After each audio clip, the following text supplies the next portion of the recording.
Thanks for tuning in to another episode of Hashtag Dork. My name is Rich Keefe, joined as always by Davey Eyeballs. He is Gene's Picks.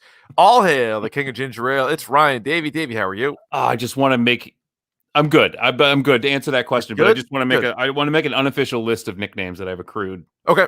Over the years. Lay it on. Not now, but I thought you meant right now. No, the list is too long, I think, at this point. So Gene's Picks is a good one, and I added that because I try to make one of the nicknames at the beginning like topical to the episode. I'm sure some people get it. Yeah, the diehards would get it, Ryan. The diehards would get it, and that is a reference to the Seinfeld episode. Well, that is, but also for Better Call Saul, because he's also AKA Gene. Gene, yes. So that's why we went with Gene's Picks. But I think it was Goo from the Mac and Goo program.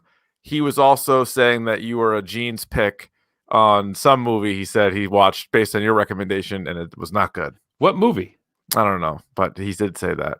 Oh, no, time out, because these are no. 20 second full time out or 20? This is a 20-second, because these are the motherfuckers who always tell us that like not to watch a movie because it has subtitles and you have to read. Do they both say that? One of them yes. says that. No, yes. And not only that, my favorite Mac quote, not to bring him into this fight, but Jesus, this has nothing to do with him. I will never forget him saying, "No, I don't like bones in my meat because I'm not a child." No, the other way around. I think he is. Which is exact. If you eat chicken tenders and chicken nuggets, you are absolutely a child. Where do you come down on fish sticks? I do not eat fish sticks. No, I'm probably against fish sticks. Ryan, you know what happened to me this weekend? Shoot. Cut my own hair. I see it. I know that's going around a lot because of the teen that people short for quarantine, right? Short for, I got you. Yep. People are under house arrest, it seems like, and so my hair was getting so long, it was getting so silly. Yeah. We stream these, by the way, on YouTube if you want to check out my sweet cut. And so what happened was, I needed a haircut like before the lockdown. Yeah. So I was already long. So now it's even longer. It's like going over my ears. Like that's not. Which as soon as my hair touches my ears, I'm out. I'm done. Not a bad feeling. I hate it. I don't know how like the sweet rock star hair and like the wrestler hair. How do those guys do it? You know, because it's not. Because think about it. If it's super long, like maybe that's kind of fun for whatever your work is. A lot to do with it, you know. But it takes a while to get there. It takes a while to get there, and you have that like funky like in between stage where it's like not quite long enough. No, that's gross. And I have 3 cowlicks on one side of my head, so this side of my head like grows out, and the other one grows down. Like normal hair grows down. This side of my hair grows like out. That's pretty cool. I look like Moe and Larry from the Three Stooges, like together, morphed together, like just like split in half.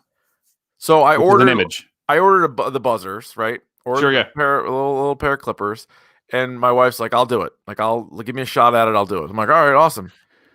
So she's out. She's really kind of like hesitant, you know, kind of like real not sure what to do. She's like, "Oh, this is only taking off a little," and I'm like, sitting there. I'm like, you know what? Just give it. I go, I'm not mad, but can you just give it to me for a second? I go, and she was like, "Oh my god, I go, yeah, forget it." I go, this doesn't need to be like a sweet do. So basically, I just took it around the sides and back. She kind of made sure it was even in the back, and then I kind of left it on top. You got like a little bit of like a mohawk thing going on. I look like a jackass, but I think I might. I'm loving it. I think I might keep it. I look a little bit like Professor Doom from Who Framed Roger Rabbit.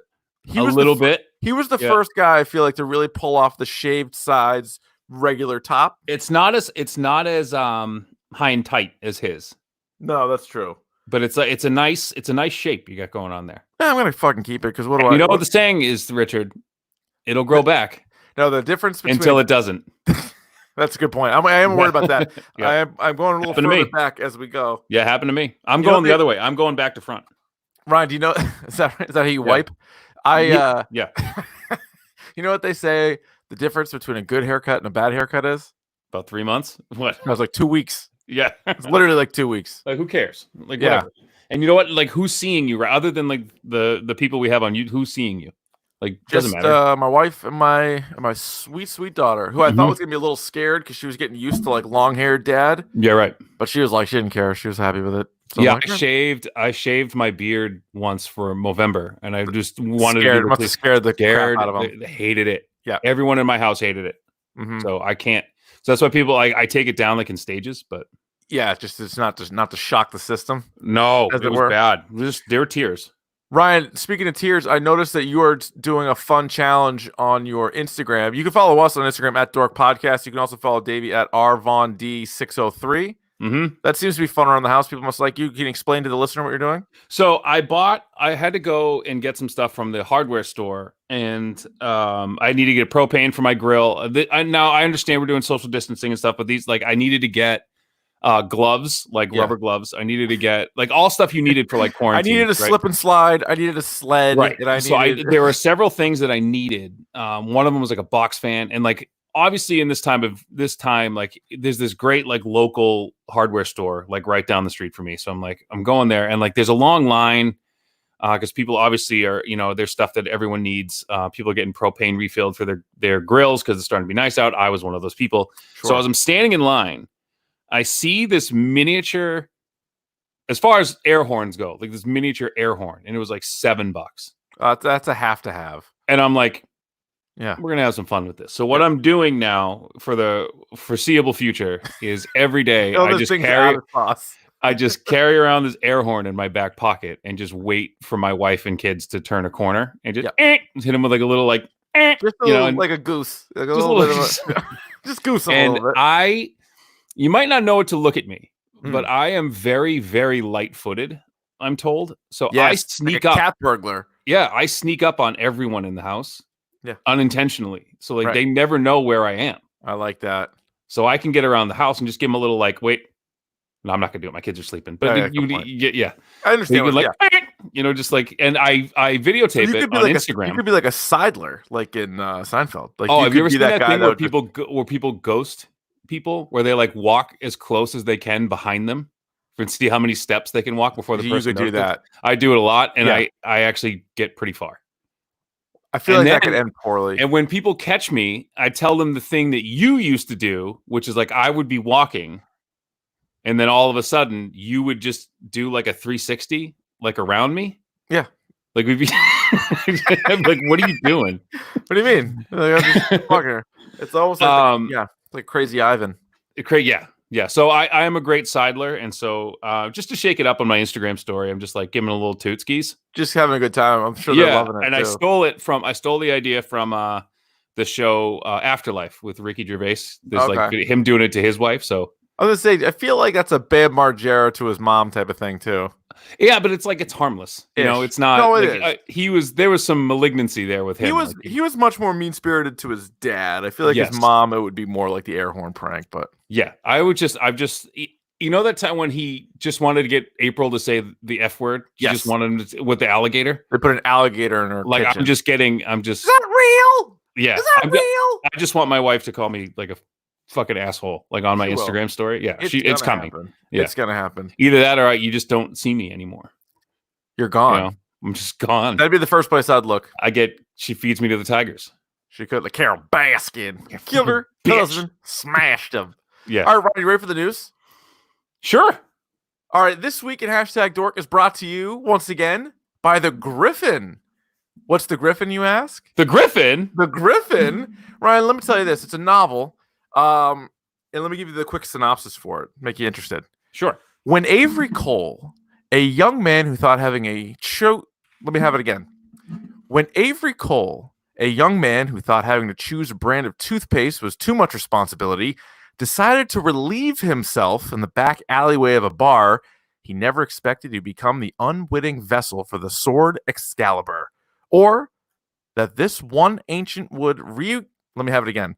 Or that this one ancient would reignite an eons-long Cold War between the conquering Emperor's Corporation and the secret protectors of the Earth, the Tribunal.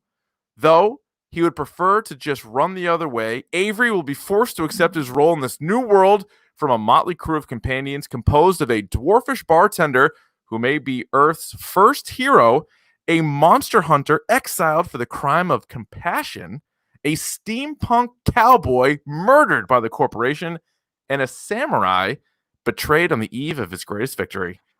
Not to mention the possibility, a mortal and definitely insane man named Solomon, who may just be a certain ancient king and his life companion, Eustathios, yep. a pig only he can understand, but everyone loves. They will teach Avery what it means to be a hero, whether he likes it or not.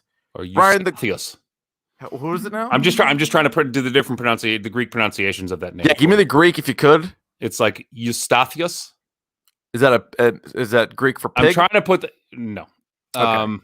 It's not. But well, you can get the Griffin on Amazon. You can also check out the Facebook page. Just go to facebook.com/theonetruegriffin, and you can also follow the author on Twitter at @Stephen_Price.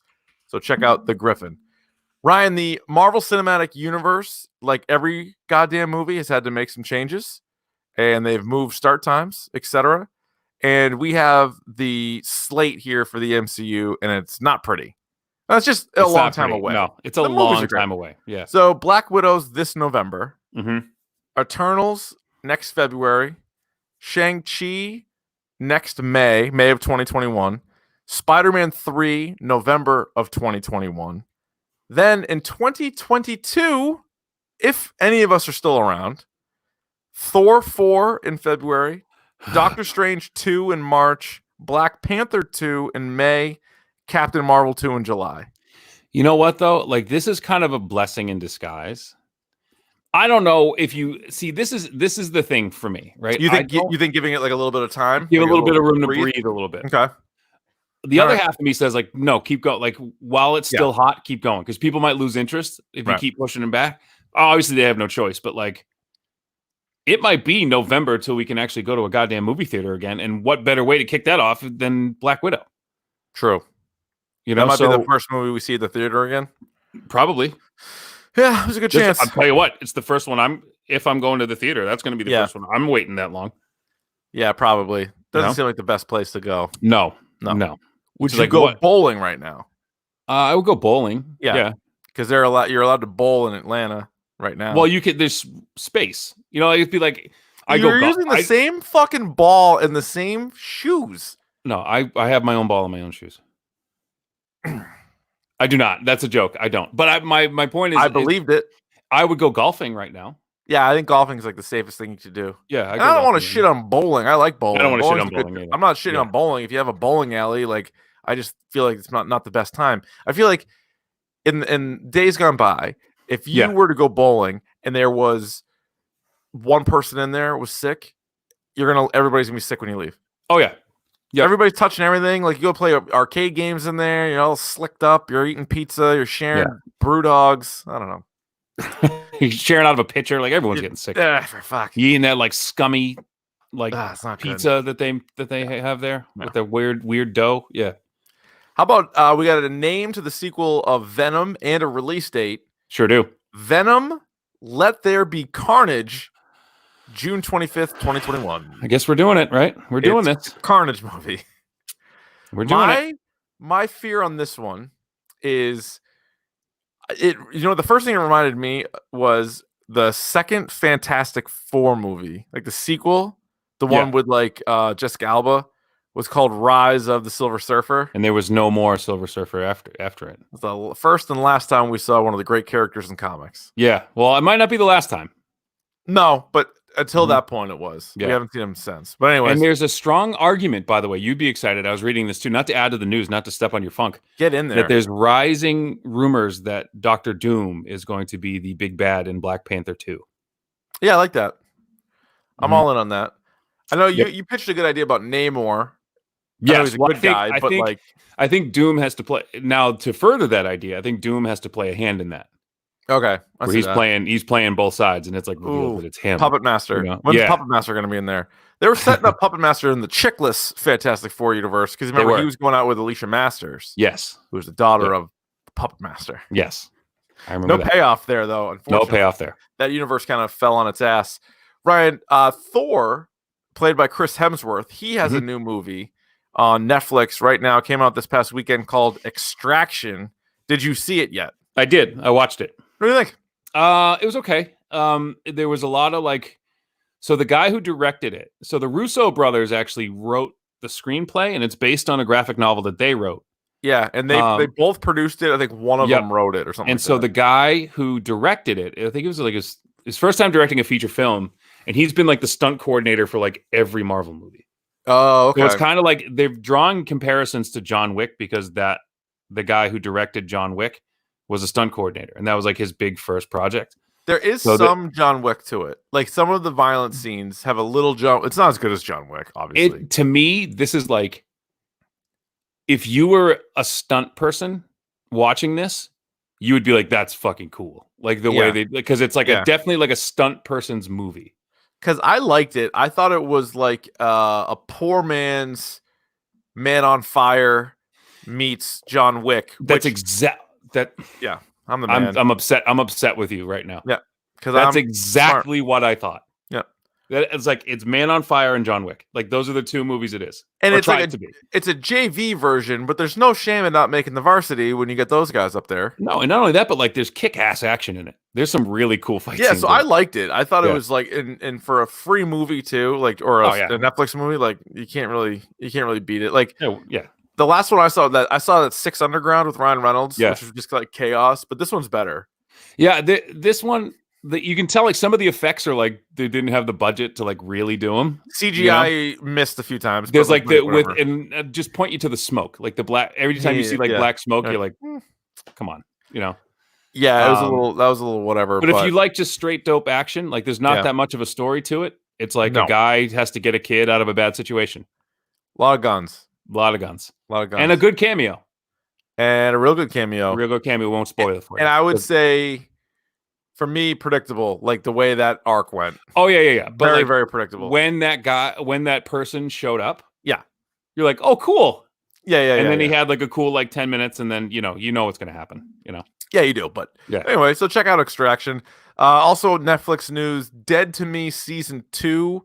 There's a trailer just came out, and the season comes out in May. Did you watch the first season with Christina Applegate and Linda Cardellini? I was going to, and then my beautiful wife was like, she got really upset with it.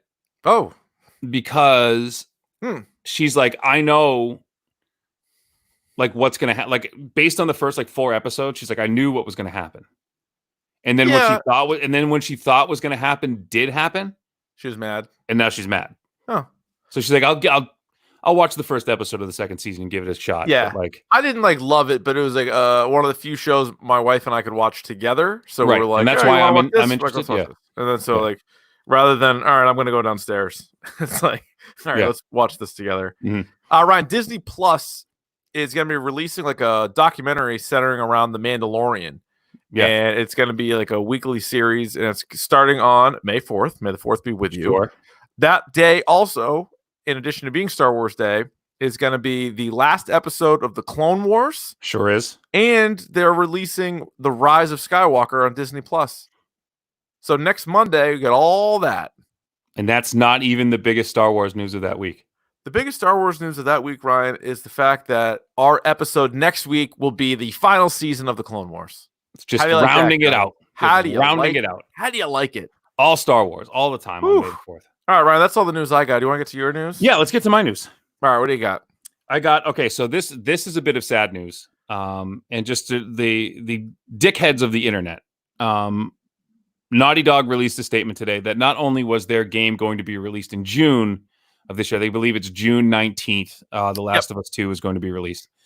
But some disgruntled person at Naughty Dog or someone leaked some gameplay footage that also had a major spoiler to the story. Did you avoid it? I avoided it. Okay, so did I. I want nothing to do with it. And it sucks because like this is a game that like a lot of people have been waiting for, and a lot of people have been like investing a lot of time and money and effort into. And it was just a victim of kind of the world right now. And do we know what the backstory is on that? Like, what the guy like? Is there there's a disgruntled employee, or is there more to it? There's a lot of shit going on with like Neil Druckmann and Naughty Dog right now. Just rumors that I've heard like on my travels of like, employees were supposed to be getting these bonuses and they didn't get them. Gotcha. And that these people are working without getting paid, and that you know, basically like the guy who's like the head of the studio is like taking all the credit for the game when he's like didn't put any work into it. Gotcha. He's hiring movie people to come in and finish like a video game project. There's like a whole bunch of shit going on. Got it. All right. At Naughty Dog, that's not really good, and it just sucks because like I really think Naughty Dog is one of like the more respected game houses in the industry, and like to have this come out, it just kind of sucks. But don't if you've spoiled that, you're a dickhead. You're not listening right now. Correct. The other news, what do you call it? Fortnite had a big Travis Scott virtual concert that attracted 12 million viewers. So all these people who are like, "Oh, Fortnite's not dead," like, no, just when you do a concert that with an artist that people like they're gonna log 12 million. Wow, 12 million's a lot. Like that's a lot of people watching that at any given time. So good for Fortnite, good for Travis Scott. I mean, they can kind of do like these gimmicky things. I mean, it's not really going to save the games that are moving on, and people are kind of moving on a little bit, I think. But this is like their little thing that they do from time to time. They did it with Marshmello. They did it with who else did a virtual? Was there an athlete too that jumped on there or something? Oh no, I'm sorry. I was thinking of Juju Smith-Schuster played with. He played with Ninja, and it got like a ton of views. Great segue, Rich. I missed this last week, but I'm going to come out and say this might be a hot take for you guys out there, but I don't like Ninja at all. I don't. I think he's a fucking phony, and I think he's a fucking baby. And to wit, I missed this last week. Okay. There was he stirred up a little bit of a hullabaloo where he was on his stream. By the way, he's on Mixer right now.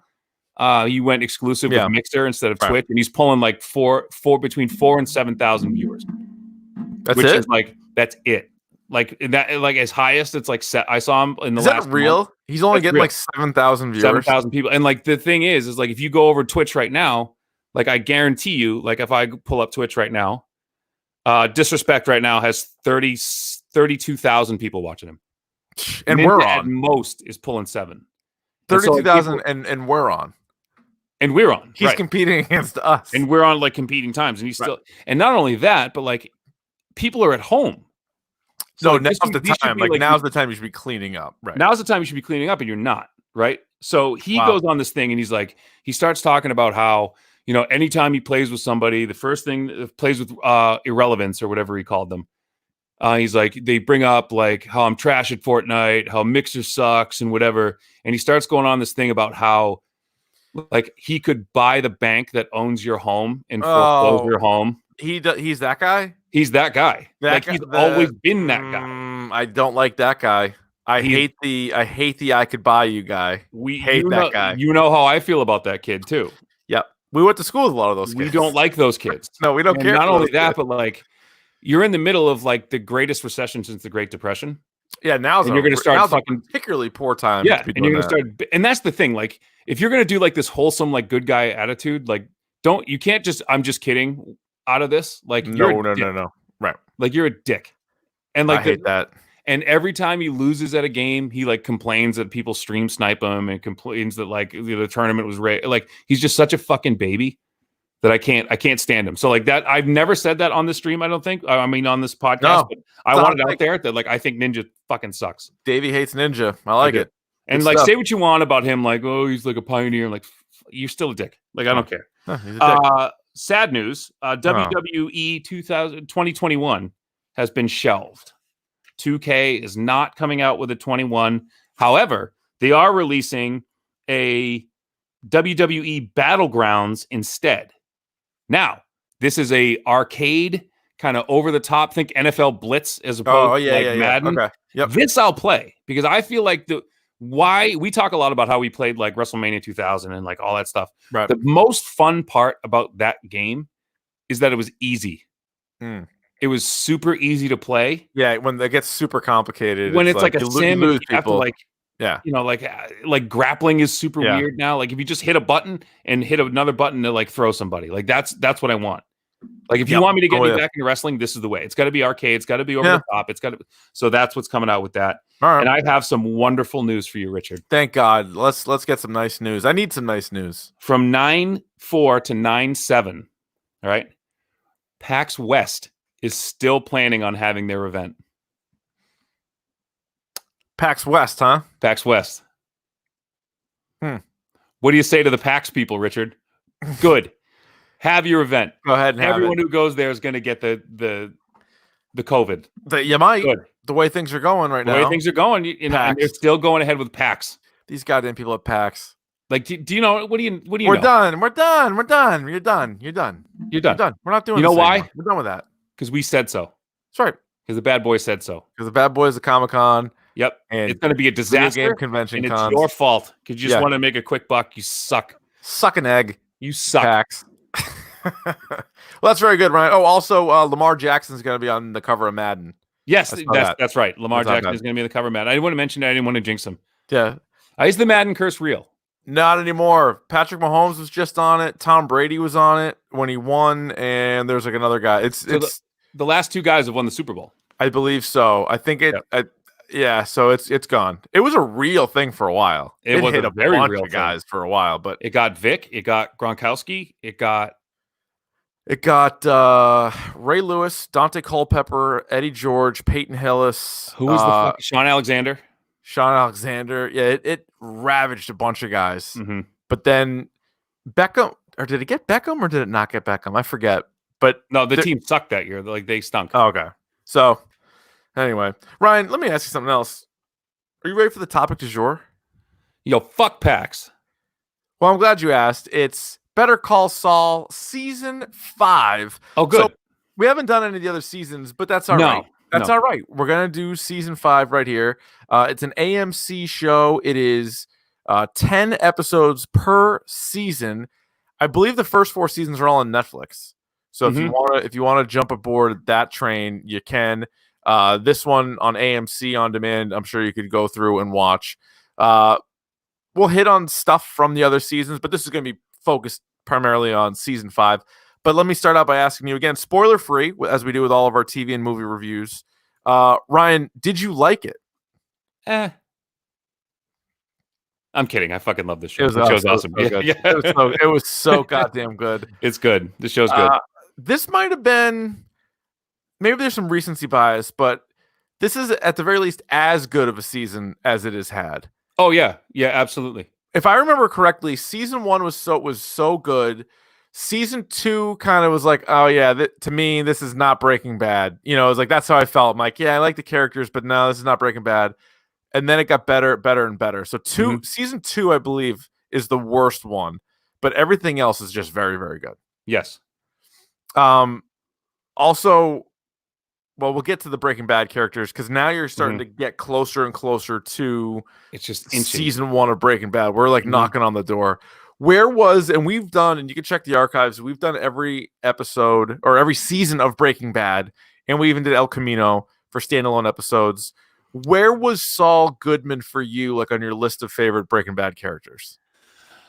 He was in top 5. Had to be, right? Yeah, I liked him a lot. Like I was obviously a big Jesse Pinkman guy, but Saul was just super likable, and it always seemed like when Saul was involved, like something was going on, or like you could see him scheming something up, but it was like he always had an answer for something. Yeah. And just the way he kind of carried himself and like the connections that he had and the people that he knew, and then bringing in like Bill Burr and Huel.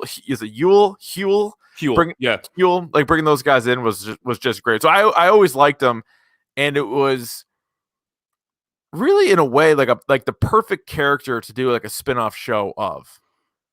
You know, because like there was really just enough. There was just enough, but there was also like, because he was clearly like a supporting character. So like you liked him, you knew a little bit about him, but there was an opportunity, which they've sort of done for now 5 going on 6 seasons, a chance to like tell so much more of his story. And one of the things that it always reminded me of, and this is going to be like I know this is called #dork, but this is going to be the dorkiest thing I've ever said on this podcast. That's why we're here, Ryan. As we know what my profession is, I don't have to say it out loud, right? You're a classicist? I am. And one of the best characters in any like Greek or Roman comedy or tragedy is this tricky slave who's like this character who serves these masters that he outsmarts all the time.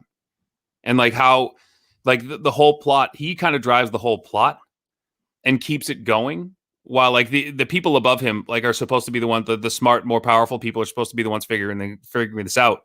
But he's the one who's behind the scenes, like kind of like figuring it out for them. Yes. And that is Saul Goodman. Like that is and it's regularly like the best character in any play is this kind of like tricky slave character who like is being paid by these people to do a job, but he actually gets himself and them out of trouble all the time. And that's like the best character to be. Yeah. It's kind of like this. And that's Saul Goodman in a nutshell is that tricky slave. Yeah, that's actually really well.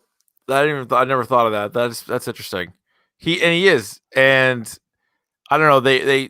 I would say in the early episodes when you're trying to show his backstory, I thought they leaned a little too much on his brother at times. And I love Michael McKean, like great actor, funny guy, can also do serious. He was so good. Like the best stuff of that was really, really good.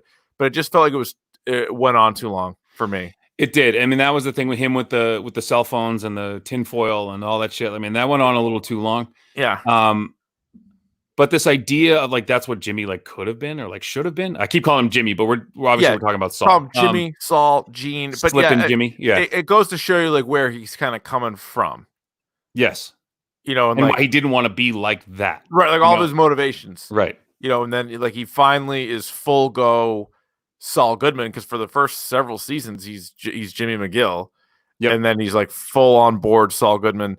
We always talked about in Breaking Bad how like nothing is ever done by accident, and like every single second is important for some storyline which will get paid off. There's no like that's the Sopranos thing where like what happened to that storyline? You're like, don't worry about it. It just kind of fizzled. Yeah, we're over here now. Yeah. How close do you think this show is to Breaking Bad in that regard? What I love is that this show, I don't know how it does it, but it stands on its own in that universe. Like it's obviously in the universe, but it's just like it stands on its own as its own thing. Like the storylines that are paid off and like the little like slight nods are just like everything we wanted from the show as huge Breaking Bad fans, but we didn't want it to be so obvious. Yeah. And I feel like they do such a good job of like when stuff like that does happen, when characters do show up, you're like, oh shit. Yeah. Or when they do say someone's name, like you, for instance, like you haven't seen a lot of like Tuco, right? But they mention him a lot, right? But there's other characters who show up in this season too. Well, every episode, you're like the Leonardo DiCaprio meme when he's on the couch with the cigarette and the can, like pointing at the screen. He's like, oh, like I know that, and they're talking about this, and it's Breaking Bad. And sometimes it's just like out and out, like in your face, like here's this character now, like as a part of it. Other times it's sort of a nod or they're alluding to something, but you could still watch Better Call Saul without having seen Breaking Bad. You definitely could. I'm glad you brought that up. You could, but you wouldn't enjoy it as much as. Oh no! Like love it. If you love Breaking Bad, you're going to enjoy this more because some of that stuff. Yeah, you're right. Though it is a standalone show in a way. We've talked about this before with movies. Like prequels are always such a good idea, at least to me they are, and then it's so hard to actually execute it because when there's a character, for example, that 100% will not die, you put them in like jeopardy. How do you possibly make that tense? Like how do you they're going to survive, or like they set up another character and you're like, well, this is going to get paid off like down the road, like in another show. So and like how some of these characters have to end, and then vice versa. There are certain characters that aren't in Breaking Bad, so you're like, all right, well, how's that gonna play out? But yet this show has still found a way to be tense. Like we're gonna talk about an episode in this season that's just like both characters that were in jeopardy, you knew were gonna survive. Like you knew it, and yet it was still awesome. And they say, but it's like little things that the characters said during that episode where you're just like, oh, like it just kind of hurt. You're like, is this the best spin-off show ever? It's got to be, right? I'm trying to think. Like I mean, like back in the day, there's like some of those comedies and stuff. Like I think it is. I mean, Empty Nest was technically a spin-off of Golden Girls. Because they were in the same complex, right? They would. Or whatever. Yeah. The fucking St. Bernard dog would come running through. Like, the random episodes. I mean, I think this definitely is. Melrose Place was a spin-off of 90210, right? Yeah, because it was like one person. It was like a very obscure person that was like barely even in Beverly Hills 90210, right. but then ended up being in Melrose Place. And what was her name? Ah, shit, I forget I can see her face. Courtney Thorne-Smith. Yeah, that sounds right. Yeah, I could just like see her face, but I think this is as good as there is. I mean, yeah, there isn't really like anything that I could think of that like I would want to watch now. I mean, even if you had like try to develop a spinoff now. What does your wife think of the Buffy spinoff Angel? She likes Angel because again, it's its own thing. Like it's Buffy would come in and out like and it's in that world, but the character is very much his own. Yeah. Well, what's crazy too is this is gonna be more seasons than Breaking Bad. Breaking Bad was only 5 seasons, although they had like a bunch of episodes. Like their episodes were different. Because they had like 13 episode seasons, and their last episode was even longer. But this is gonna be going into season 6, and it's gonna be the final season coming up. But it has to be because we're right in it. Dave, we're in it, and like everything. This is a whole season of payoff now. See, I would argue it doesn't have to be the final season because of the way they've been able to utilize some of these like time jumps, which we can get into too. Yeah, and it depends on what happens after the events. Like, do you want to do a post Breaking Bad show? No, but I have an idea. So okay, we'll get to that. What is your? Let's just do the hashtag Dork score for the series and then for the season. 5.5 for this season. 5 for the show. Yeah, I don't think I can argue with that. I think I'll go the same. 2 was kind of like you said. 2 was kind of like 2 brought it down. I would give 2 a 4. Yeah. 2 brought it down to me. There's just certain things that you're like, all right, not that it wasn't important. And I'll even say this: there was a couple things in this season that dragged is a little bit extreme to say, but it was like stuff that I knew they were it was for a certain character, and they were like developing a character. But I'm like, all right, like I know where this is going, and that happened a lot with Jimmy in season 2. And I would say 1. So I'll go through the whole series. So 1 to me, and this was the right way to do it, was a little goofy. Like it was more funny than it was anything else because the character's so ridiculous. Yeah, it was Slippin' Jimmy, and it was like just all that stuff. Yeah. And then you get his backstory in like Chicago when he was like running those like cheap scams with the guy with like the watches and shit. And then 2 kind of dragged, and you're like, nah, like what are we gonna do? And then 3, 4, 5 are like, oh shit. Well, they also were like, here's some Breaking Bad characters for you too. And that's which let's be honest, that helped. Yeah, and to have Mike and Jimmy Gus, but to have watch Saul get deeper and deeper into it. Yeah, and you have the realization at the same time he does, where it's like, oh shit, like this is for real, like this is serious. Yeah, and it culminates with this season, which shit gets real. Shit got really, really real for sure. All right, Ryan, let's get to spoilers then. Yes. All right, let's do. All right, we got spoilers here for season 5 of Breaking Bad. I'm sorry, it might as well be Breaking Bad of Better Call Saul. Yeah, and so there's 10 episodes, and I was just gonna rip through a couple of like main things that happened, or like one main thing per episode, like just to rip through it. On the first episode, and this is sort of the idea of the time jump, is when they give you Gene, and Gene's freaking out because again, Gene is the character of Saul Goodman post Breaking Bad, right? Who used the vacuum guy and got a new identity and is now working at Cinnabon in a mall. But now somebody knows who he is, recognized him, and so he's like freaking out, and he basically calls the vacuum guy. By the way, pick of the pod, who obviously they filmed that before that guy passed away, but he calls him and then he changes his mind. But like they do enough of the Gene character, like it's not much, but they do enough in each season to sort of leave you thinking like, all right, what's next with him? And so I can already tell you don't want a full. We're not going to get one, but you don't want a full season of Gene. No, because I think I'm curious. Or what about a Gene movie like El Camino? That's what I want. Okay, I stole it right from you. I want a Gene movie, and because like it or not, yeah, call it Gene's Picks. But I like or you call it like Gene from Nebraska. Yeah, Gene from Omaha or something. Yeah, like wherever. I mean? Yeah. Cinnabon Gene. Or like, what do you call? We like it or not. like it was nice to get that little bit of closure with Jesse Pinkman, like what happened to him after, because so much of the Breaking Bad is Walter White's story, right? El Camino, it was okay. It I watched it again, but I thought it was good, not great. Yeah. The whole stuff with Todd in the middle, it kind of threw me a little bit. Yeah. And I think it was because what's his name? My problem with it was like he didn't look like Todd anymore. No, he didn't. Yeah. He did not look like him. Jesse Plemons. Jesse Plemons. Yeah.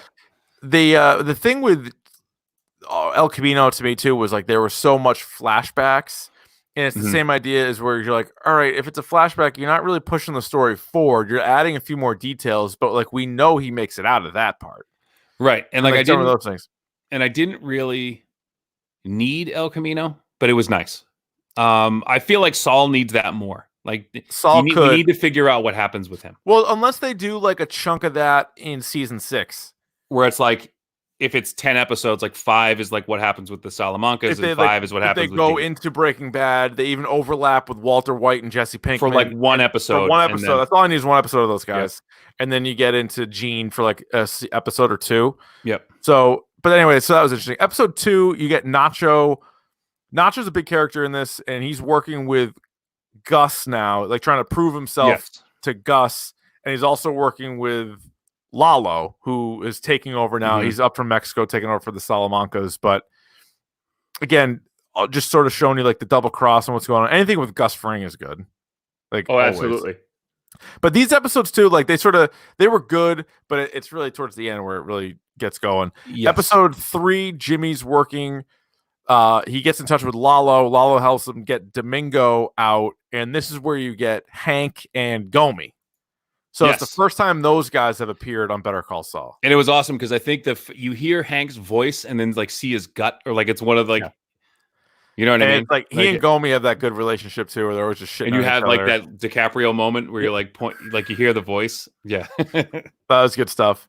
Episode 4. All right, here's a question for you. Why does Howard want Jimmy to work at HHM, you think? I have no idea. I think it's because like guilt over his brother, maybe? I think it could be, but a little bit of that is like just it's kind of weird. Like, it's kind of weird. He must recognize, like, Jimmy's obviously a good lawyer. Like, you might not agree with his tactics, but he's obviously very good. And maybe he some of the dealings that he's had and stuff, but I couldn't really figure that out while I was watching it. I'm like, I don't know why Howard is even reaching out to him and like really wants him to work there. Because like, did he really think that he would say yes to that? I don't know. If you knew Jimmy at all, of course he's gonna say no. But I think like in the back of his mind is like, all right, if I could be his boss, like if I could like get him under control or something like that. But like, I mean, I think that's one of the great aspects of this character is that like he kind of plays by his own rules a little bit, you know, and so that character represents kind of like control and like legitimacy, whereas Saul is like, you know, I'm going to do this on my own and I'm going to do it my own way, and I'm still going to make the same amount of money as you do, you know, with like just tricking people, you know, instead of doing it by the book, I can do it my own way.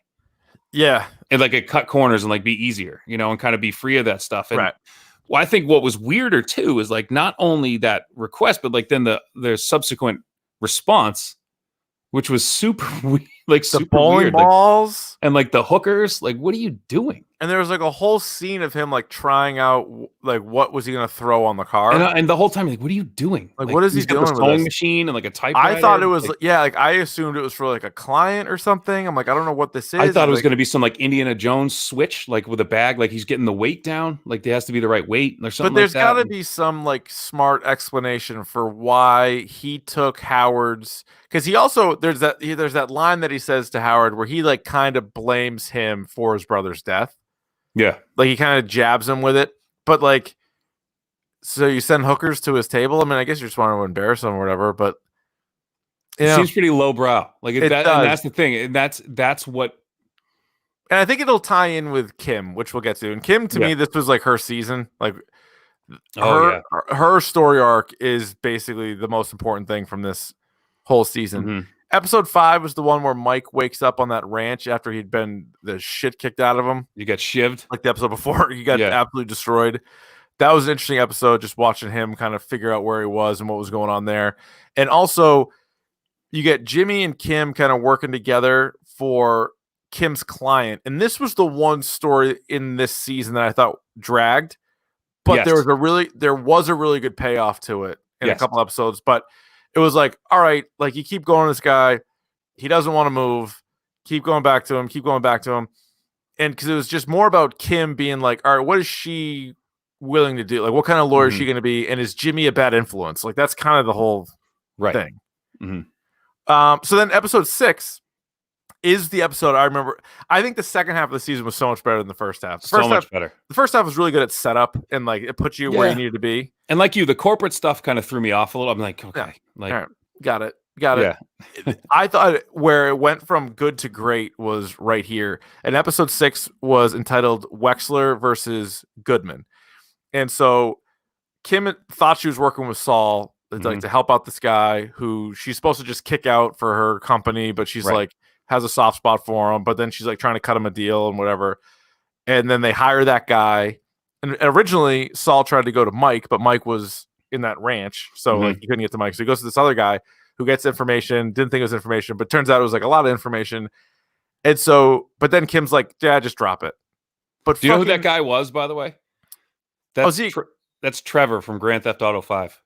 Oh yeah. He was also in The Walking Dead. He was, yeah. That's right. But he's also in Breaking Bad. He's one of the guys where they I think Walter shows up in the parking garage. Oh, it makes sense. So it probably is. Yeah. Well, of course he is. So hit the button. We lost you. There we go. So this fucking scene was so good. Like I like when Saul just turns it on and is like a crazy good lawyer. And like, even though he's doing some of the shit that he's doing is on the up but it's and up. like the shadiest shit ever. The shadiest shit. Like when he was in the courtroom earlier, they showed a whole bunch of stuff where he's just like getting all these cases won. But so Kim has no idea he's going to do this. And he just goes on and on. Like she's thinking he's going to drop it. And he just absolutely like burns the guy that she's been working for this whole time. With the commercials and everything? With the commercial. And it's just so outrageous. But he's just crushed it. That was like that was one of, until later on in the season, that to me was the best scene in the whole, one of the best scenes in the show until later on. And what was incredible is like his explanation for why he did that to her. Yeah. Why he basically like went behind her back and like porked her. Yeah.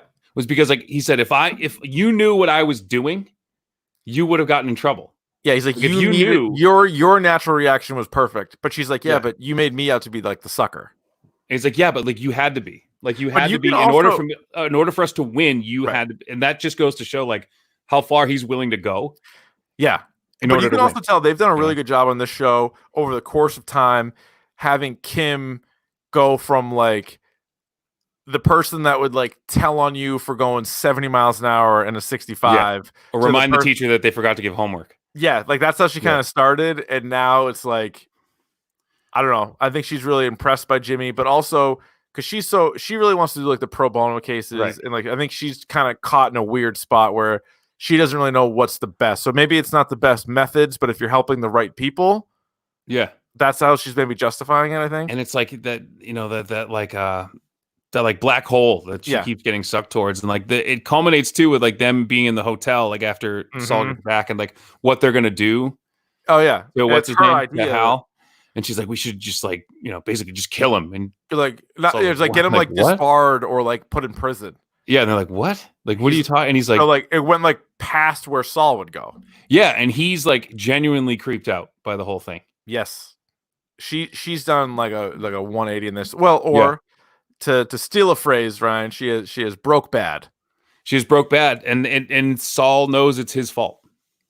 Yeah, and Howard, as scummy as Howard is, Howard tried to warn her. Howard, yeah. Howard tried to like warn her, and then she like laughed in his face. That was a pretty good scene too. But so episode 7, real quick, is Jimmy and Kim, they get married. Yep. So she can't testify against him. Right, and vice versa. Not a very romantic ceremony. So as good as they are at acting, they're both, I think, incredible actors. But they're like physical, like sexual chemistry is not good. No, and you like, wonder why that at all. Like the two of them, like porking. Like I don't. No, but it's I don't know. Not really. Yeah. This is also Nacho and Gus destroy a Los Pollos Hermanos because that's what Lalo wanted, but Gus was obviously like in on it just to like really prove to Nacho. All right, episode 8. I know we talked about this before. I assume Bagman was your favorite episode. This was an incredible episode. It's to set it up. You have Lalo's in prison and they set his bail. Jimmy gets his bail. Saul gets his bail set at $7 million. And that was such a great scene where Lalo's like, "Yeah, I'll do it." All right. Like, okay, we'll do it. Like, but you got to go get it. And so, Saul goes on this thing, and there's this great scene with like him and Kim in the beginning where they're like talking about like how, he's going to tell her everything, but then doesn't. And then she's like, "Do you want to be a friend of the cartel?" And he's like, "No, I don't. But you want to go grab $7 million, and so there's this, this standoff, and like Mike comes to his rescue. But also, I love the twins. The twins come, the cousins dropping it off. That's awesome. That was. And awesome. Then he gets it, and you're like, "Huh, maybe he'll just get out of there."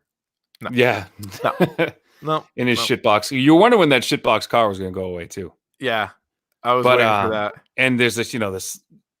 They're near death. They're drinking their own pee. And then Mike says these things. I forget exactly what he said, but like gives his motivation for why he does the things that he does. Yeah. And that's the tragic aspect of it, as and that's why this show does a really good job of like, where that's going to end. Yeah. 100%. And he starts talking about like everything he does is for the people who like rely on him and the people who count on him. And like, this is the only reason he does it. Who he screamed at his granddaughter earlier in the season. Yeah. And it's because, hollered at her. And I think, how that ends. Like his safe deposit box getting raided, and then was it Kaylee? Yeah, like not getting any money. And all of that is for nothing. And that's and then Walter White of all people killing him. Yeah. And then what also I think kind of broke through to Saul for the first time was, I think he was like, he's okay doing all kinds of stuff, but when Mike kind of let him know that he's basically was like, Kim's in the game now. Yeah. Because Kim was freaking out, and Kim went and visited Lalo, which was fucking insane. But an impulsive move. Then again, she hadn't heard from him. Saul really dumbed it down and was trying to be like, "This is not a big deal. I'm just going to get money and I'll be back." And then she has nowhere to go. He has no cell service, right? And then so she went and saw Lalo, who, by the way, Lalo's a great villain. Yeah, and I think I was reading something like Vince Gilligan was pissed that they didn't use him in Breaking Bad. Oh, really? I thought he was so good. And he's one of those guys that he's like clearly charismatic, both whether the actor, the character, whatever. He's charismatic, but you would always feel like uneasy around him. It's so weird. Like when he's at his creepiest, it's when he's laughing and smiling. Yeah. And you're like, I don't know if he's legit in a good mood or like how quick this will turn. Yeah, you don't know. I mean, that's the thing. And the best is because like you as a viewer are watching it, and most of the scenes that Lalo's in, he's either with Nacho, who is like Nacho's double crossing him, but he's also like waiting for him to find out and waiting for him to like kill him. Right. Like he's like scared of him.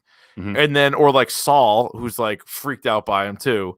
And like you're just like, this guy's capable of like killing me or like telling me a joke and grabbing a beer like that quick. Yeah. Like you don't know which is which.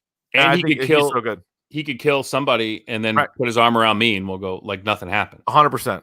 Like complete sociopath. And so that was really good too, where like he was also like putting together. Well, so then you get episode 9, and so he goes to Jimmy's and he's like having him tell him the story, which was one of my favorite. Crazy. That was good. One of my favorite scenes is when Kim stares him down.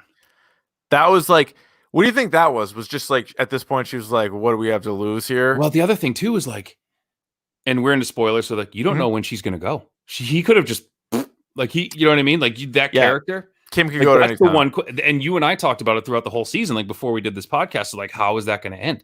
So how is Kim going to end? Do you think she has to die? No, because we've already seen in this show and in this franchise, you can make somebody disappear, like Jesse Pinkman. You can call the vacuum guy. You can do whatever. And I'm trying to see like what because the way they were sort of portraying it, it was almost like maybe she was going to be so disgusted by Saul that she was going to leave. And there was a turning point in this season too, where she was like, I don't know if I can do this anymore, or we get married. Right? Like you're like, oh shit, she's just going to walk out. And you're like, all right, that's kind of anticlimactic. Then she's going to go. And then they're like, no. We're going to bring them closer together. Right. And so now that they're married. And he has no excuse to lie to her now. He has no excuse to lie to her, but what's trickier is now there's one scene in Breaking Bad, and I mentioned this in the podcast, where he makes a comment to somebody about his ex-wife. But I think it's like in jest. I think it's like a comment, like a throwaway comment, like tongue in cheek. Like, so I don't even know if I buy that. But the closer they get together, and if something really crazy happens, which almost has to, it's tougher to sell him never bringing her up ever in Breaking Bad, isn't it? Or like, unless something horrible happens. Yeah, true. Because like they did it in a way where I can understand why he won't talk about his brother. Right? Like there's no I get why he doesn't want to talk to anybody else about his brother. Plus the conversations we see him having are usually with Walter, Mike, Jesse, like Ewell. Like I guess why would he tell them stuff about them? Yeah, and the other thing too is like if she gets vacuum guyed, like it's in his best interest to not bring her up ever. Right. Because then people will start looking for her. But I wonder, like, would Gene start looking for her? Maybe. So episode 9 too. Also, so you get that great scene that Davey mentioned, but also Jimmy basically is not telling Kim the truth. Kim finds the mug with the bullet holes in it, so she can sort of deduce what's going on. And then obviously when Lalo shows back up there, but then Lalo finds his car. He's like, "What happened to your car? Yeah, your car broke down. Where is it?" Remember, he was at that whole. That was super like. Yeah. And then Mike's calling. He's like, "Leave the phone on." Like put the phone where he can't see it. Yeah, that was pretty. That was pretty sick. And then he had like a shot, but then Kim got in the way. And you're like, is he going to take the shot? Kill them both. And then Kim quits her firm, Schweigert and Kokert. Yeah, she's out. She wants to do pro bono stuff. And then episode 10. So not only do you get the scene that you mentioned before about Kim and Jimmy together, and Kim kind of takes it to like that next level. Yeah, where she just wants to like destroy Howard's reputation. So and like, why this poor guy? Like, what did he do? What? Yeah, that's the thing is like what did he really do? They kind of paint him out as a villain, but like I don't know how bad of a guy he really is. Dickhead lawyer. He's just a dickhead lawyer. Yeah, but yeah, it is weird, but also it's a good callback because the reason why they would sabotage Howard is so that the Sandpiper case would get like settled, and that was the case that Jimmy was working on back in season 1. Yeah, that was the one with the old people, right? Yeah, and so he brought it to HHM and got like a whatever fee, like a bonus for that. But then if they settle, he's gonna get like $2 million, right? And then so that way they could open up their own firms or whatever else. Also, you get the attempted hit on Lalo, which was fucking great. When Nacho comes around the corner and he's just sitting there. That was awesome. So good. He's just having a drink. He's like, oh, you can't sleep? And I thought Lalo knew at that point, but he didn't. You assumed he did, right? Yeah, but he didn't. And then he goes in there, and Nacho does a good job of getting out of there. But then Lalo's too smart, too tough. They also have a badass escape tunnel. That's pretty awesome. Now I'm like thinking of like if I win Powerball, do I build like a bathtub getaway tunnel like in my house? Probably you should. Have to, right? Probably should. Yeah, I would make it big enough to stand in, though. Yeah, crawling in would be for the birds. Yeah, you can't turn around. But how bad? Like maybe the most badass move of all time is you get into your like escape bunker, but then you turn around and go right back and kill everybody that's left. Oh, yeah. You leave it open, so you'd be like, "This is the way he went," and then you give him the okey doke as they did in the original Day of the Dead, where they called it the okey doke. So good, isn't it? The double back, yeah. The Crazy Ivan. Yeah. Essentially is what they did. And how about this, Ryan? We probably should have known, as Breaking Bad fans that we are, that Lalo was not going to die, because if you remember, the first time, I believe it's the first, I forget which season it is, maybe season 2 of Breaking Bad, when Walter White and Jesse Pinkman get Saul and they like kidnap him because they're like trying to get advice out of him or whatever. Which is still to this day the best Saul Goodman scene Oh, when they put the bag over his head? When he's like, put a dollar in my pocket. Yeah. Like that is my favorite Saul Goodman scene. So and the second I knew that he was one of my favorite characters was that scene. And so in that very scene, as he's on his knees facing the other way, he can't see Pinkman, he can't see Walter White. Mm-hmm. He asked them, did Lalo send you? How badass is that? No shit. Yes, he did. Did Lalo send you? So at the very least, he thinks Lalo's alive, whether he ends up dying or not. But like you know that he's going to be the bad guy, or at least for much of season 6. Now that you say that, I know that scene by rote, man. I know everywhere, and like you're absolutely right. Go back and watch. Did Lalo send you? I remember because he's like not looking at him, and he's like doing this thing with his hands over his head. He's like and like he's got like one eye open. Yeah, and then like Jesse and Walt like look at each other when they're like, Lalo, like what? Yeah, who the hell is How Lalo? fucking badass is that though? And Davey's out. Davey's back. Oh, you're back? That's still, now that's even more my favorite scene with Saul. Yeah. Fucking awesome. Yeah. But anyway, I love Lalo. I would say though that the Kim stuff is sort of the big, because like all the stuff with Gus and Mike and Jimmy, and then now even bringing in Hank and Gomi. I know next season I'm sure we'll get Walter White and Pinkman for at least like an episode. We've already gotten Lydia, like she was in a handful of episodes already in this series. But what do you think happens with Kim? That's still got to be, that's the number one question now for this show. She's got to go somewhere for good.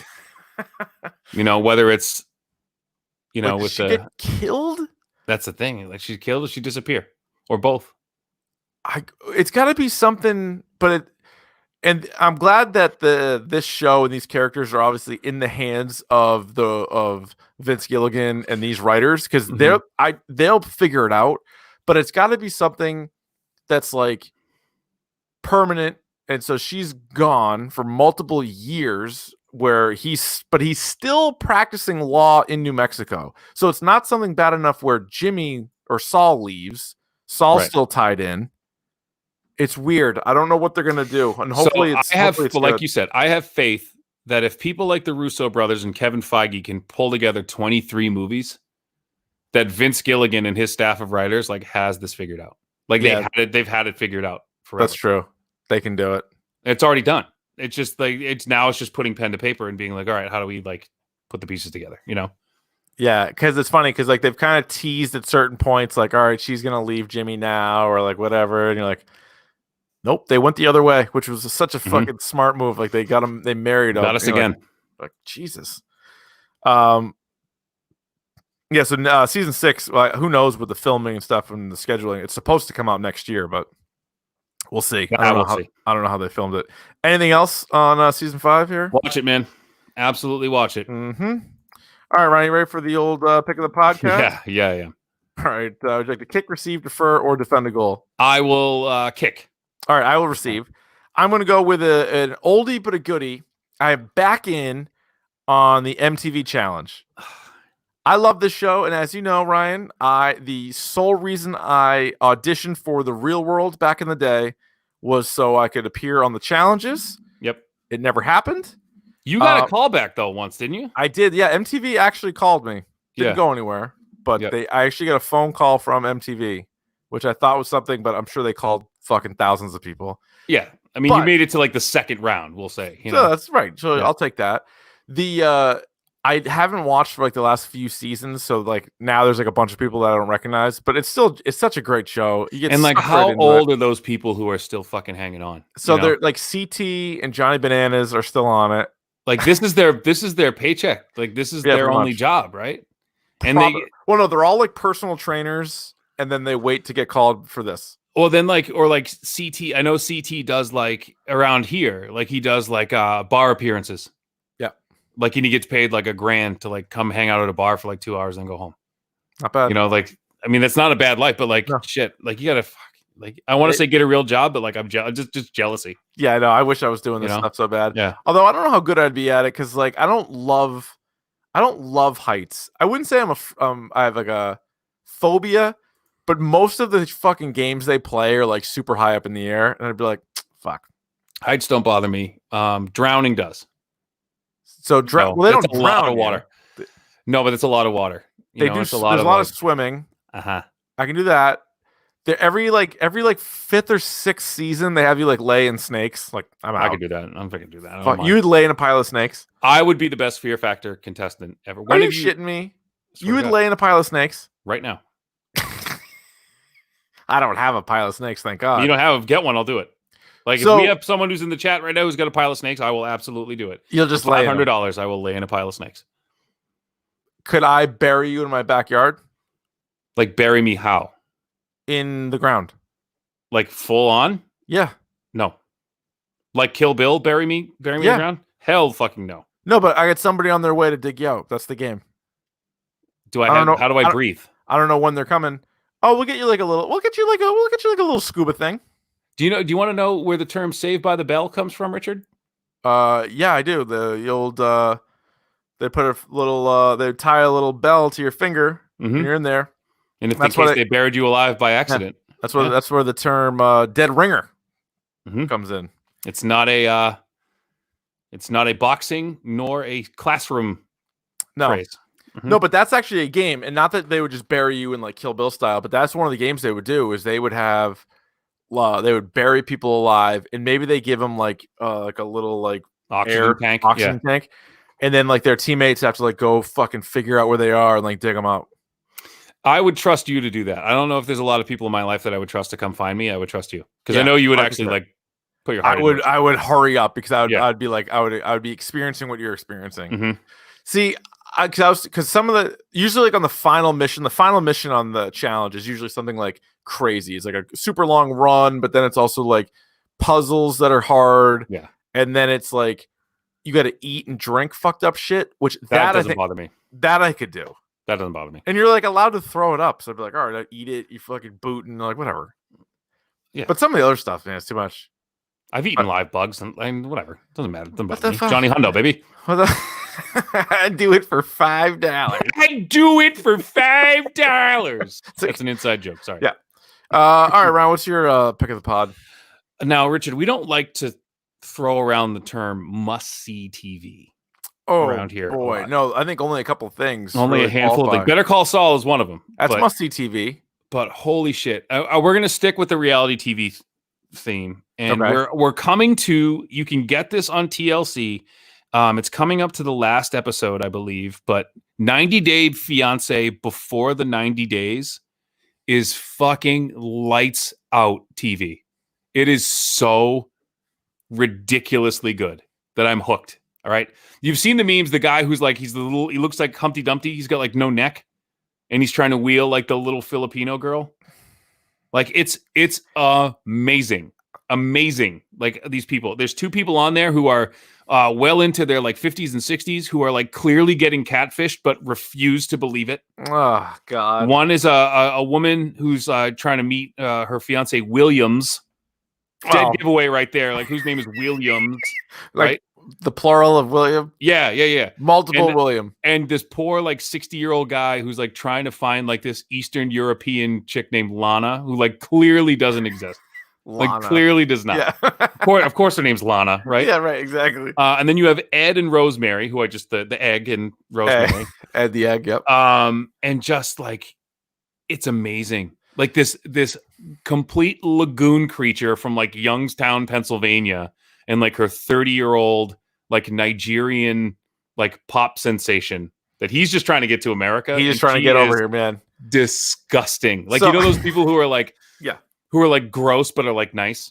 Yeah, sure. She's not that person. She's gross and an asshole. And it's fucking phenomenal. You have to watch it. So I've never seen this particular installment. My wife's watched a handful of so I'll stumble in on it and I've seen some weird matches, I would say. And those are the best ones. And it's awkward, but good God, is it fun to watch. Did you see the one where there was a guy, and I felt bad because he was like a single dad, and his, I guess, fiance or whatever, however the shit it works, she was from, where was she from? Maybe like somewhere in maybe Brazil or somewhere in South America, I think. And her big complaint was that like he wouldn't have sex with her like 3 times a day. Yes. And the guy like, so we're trying to figure it out. I mean, the guy, he was that guy who's like, he had like the sleepy eyes. He always looked like he was asleep. And he was like, ugh. And like we could, and I give characters backstories that they don't provide for themselves. Right. And like you look at that guy and he's always wearing like kind of tight stuff. Yeah, and like wife beaters. Like he's wearing like, But he never took his shirt off. So my wife and I were like, he was like super fat and lost a ton of weight. And he's got like that like hangy skin because he never wanted like, he's like, I just want to take it slow with her. And she's like, why won't this guy like make a move on? And this girl was a smoke. And she was like, why wouldn't he like make a move on me? No. You're thinking of a different guy. Oh, hang on. Like, I know who you're thinking of. You're thinking of that guy. He was the guy who had gone to like Costa, but he had already been there. No, you're thinking of a guy. Yeah, there's this one woman who was really attractive. Yes. And the other guy who I'm not sure would super be interested in her. Like it seemed like a weird match altogether. Yeah. And yeah, he was just like, oh, I'm taking it slow. And then they like kissed once on camera and it was really weird. But there was another guy. He had kind of longer hair. He was kind of frumpy. And, I'm thinking of a different guy then. And he had like a kid. So you're like, you felt bad. And I think he drove either a cab or something was his job. And so he brings this lady in, and all she wanted to do was party and have sex. That's all she wanted to do. She was not very attractive, but like he was like, man, I feel like a couple times a week's not like pretty good. And she's just like, oh my God, I want it like all the time. I'm like, oh my God. Oh, you poor guy. The show's out of control. Oh, it's on. You got to watch it. Everyone has to watch it, and I need to know everyone's thoughts on it. Ryan, next week like we said, are going to do Star Wars: The Clone Wars Season 7. I believe it's 12 episodes. The final episode does come out on May 4th, so it's going to be a quick turnaround. But that's what we're going to do. Yep. You can rate, review, and subscribe to the podcast on iTunes. You can follow us on Twitter and Instagram at Dork Podcast. You can stream these videos on Monday nights or even after the fact if you want. YouTube.com/Dork Podcast. You can email us anytime, dorkpodcast@gmail.com. We do read them. We do read the emails. Mm-hmm. Read the emails. Thanks for the emails. I like the emails. And you can check out Davey on Twitch occasionally, twitch.tv/R Von D. Tomorrow night, baby. That'd be Tuesday night for those. Tuesday, Wednesday, Thursday, Sunday. There you go. Baby. That's a full slate schedule. Ryan, you know what they say about wombats? Square buttholes, baby.